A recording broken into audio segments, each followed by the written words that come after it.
प्रणाम मित्रों। आज मैं बात करूंगा धर्म, अध्यात्म और ध्यान से जुड़े 3 शब्दों पर, यानी ध्यान, साधना और समाधि। ये बहुत ही भारी भरकम शब्द लगते हैं और ऐसा लगता है इसको समझने के लिए हमें बहुत सारी किताबें पढ़नी पड़ेंगी, बहुत सारे गुरुओं के प्रवचन सुनने पड़ेंगे।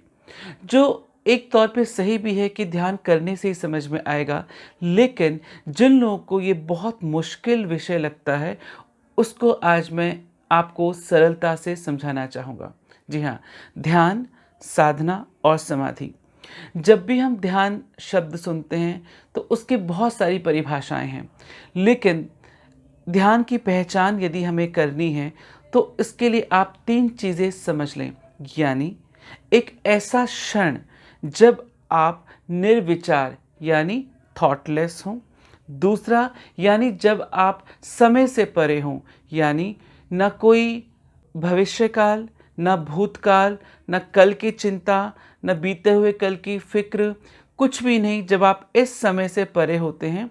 और तीसरा, शरीर का बोध, यानी मैं कौन हूँ, क्या हूँ, स्त्री हूँ, पुरुष हूँ, मैं ज़िंदा हूँ, मुझे ऑफ़िस जाना है, घर जाना है, कोई ज़िम्मेदारी है, आप भूल ही जाएँ। तो जब भी ऐसा कोई क्षण आए, जब आप इन तीनों चीज़ों से परे महसूस करें, यानी विचारों से परे, वक़्त से परे और शरीर के भान से परे, इसका मतलब कि आप ध्यान में हैं। अब दूसरा शब्द है साधना, यानी जो भी आपने पाया है, अब वो जो आपने ध्यान में पाया, मान के चलिए वो 1 सेकंड के लिए पाया, 1 मिनट के लिए पाया या 5 मिनट के लिए पाया।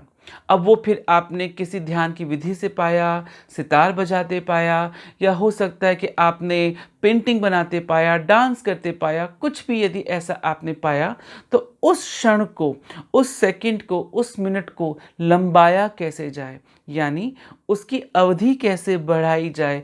1 मिनट से 5 मिनट, 5 मिनट से 10 मिनट, 10 से 15, इस चीज़ को बढ़ाने को हम कहते हैं साधना। तो जो हमने ध्यान में पाया है, उस ध्यान की अवधि को बढ़ाना साधना है। और समाधि, यानी जिस अवधि को हमने बढ़ाया है, जो साधा है, उसको हम परमानेंट, हमेशा के लिए अपने भीतर स्थित कर लें, उसमें लीन हो जाएं, उसमें विलीन हो जाए, इसका मतलब समाधि। तो देखा मित्रों, ये जो इतने भारी भरकम शब्द हैं, ध्यान, साधना, समाधि, ये इतने बोझिल और मुश्किल नहीं हैं जितने सुनने में लगते हैं। सिर्फ इतना अगर आप समझ जाएं, तो आप धीरे धीरे अभ्यास से इन तीनों को उपलब्ध हो सकते हैं, बशर्ते ये समझना पड़ेगा।